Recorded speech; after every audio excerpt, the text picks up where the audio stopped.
공수처가 임성근 전 해병대 1사단장의 휴대전화를 확보한 것으로 알려졌습니다. 기쁜 소식이라면 구독과 좋아요 꼭 눌러주시길 부탁드리며 임 전 사단장의 휴대전화는 해병대 수사단의 최상병 사건 조사 결과에 경찰 이첩 보류 지시 및 임 사단장 업무상 과실치사 혐의 대상에서 제외 등 수사 외압에 보이지 않는 손을 규명하는 스모킹건이 될 가능성이 높습니다. 공수처가 임 사단장의 휴대폰을 확보해 포렌식을 완료했다면 공수처가 이미 구명 로비설의 실체에 접근했을 가능성이 있습니다. 임 사단장 구명 로비설 확인은 최상병 사건을 보고받은 대통령의 경로 배경을 설명해주는 대목이 될 수 있습니다.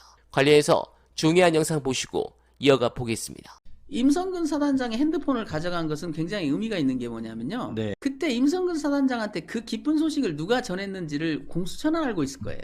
그렇죠. 11시 57분에 판이 뒤집혀졌잖아요. 네. 그 사표 받겠다는 사람이 지금 사표를 내야 되는 상황이 만들어진 거예요. 해병대 사령관은 사표 받으려고 했는데 네. 이제 임성근 사단장이 해병대 사령관의 사표를 받게 생겼어. 네. 판이 엎어졌어요. 네.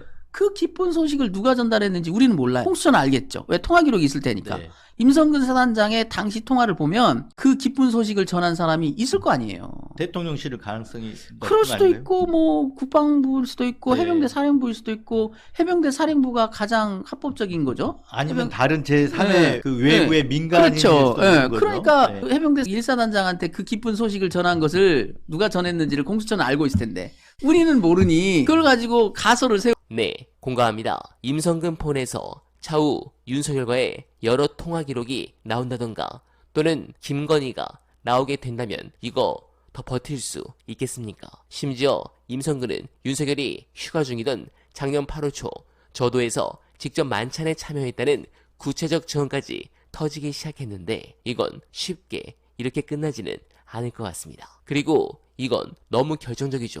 어제와 오늘 윤석열이 직권남용을 했다는 증거는 쏟아져 나오고 있습니다. 특히 윤석열이 검사 시절부터 쓰던 개인 폰으로 이종섭과 3번이나 통화를 했다는 사실은 결정적입니다. 그리고 이상한 부분은 왜 개인 폰으로 이종섭에게 전화를 했을까?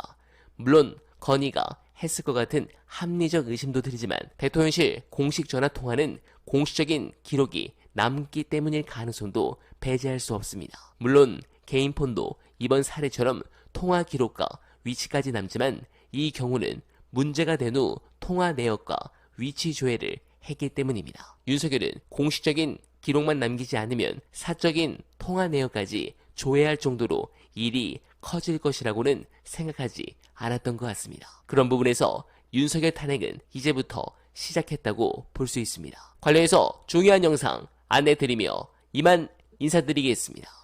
탄핵 열차 이미 출발을 했어. 뭐 때문에 했느냐? 최상병 특검법에 현직 대통령이 거부권을 행사하는 순간 시작된 겁니다. 왜냐? 자기를 대상으로 한 수사인데 그거를 헌법적 권한을 남용해가지고 내가 나의 사법적인 책임을 면하기 위해서 헌법이 부여한 대통령의 권한을 행사했다. 거부권을 행사할 때는 이유가 명확해야 됩니다. 이를테면 그 법안이 헌법에 위배된다든지 법률안을 실제로 작동시킬 수가 없다든지 뭐 예산이 뭐 이런 게 천문학적으로 막 2천조 들어가는 법안을 만든다. 그럼 못할 거 아닙니까? 그런 이유를 댈 수 있으면 그게 합법적인 거부권 행사가 돼요. 근데 이번에 행사한 거부권 이유 보세요. 다 팩트 체크하면 다 거짓말이잖아. 다 부합하지 않는 말이에요. 그럼 그걸 다 지워버리면 뭐가 되느냐? 이유가 없어.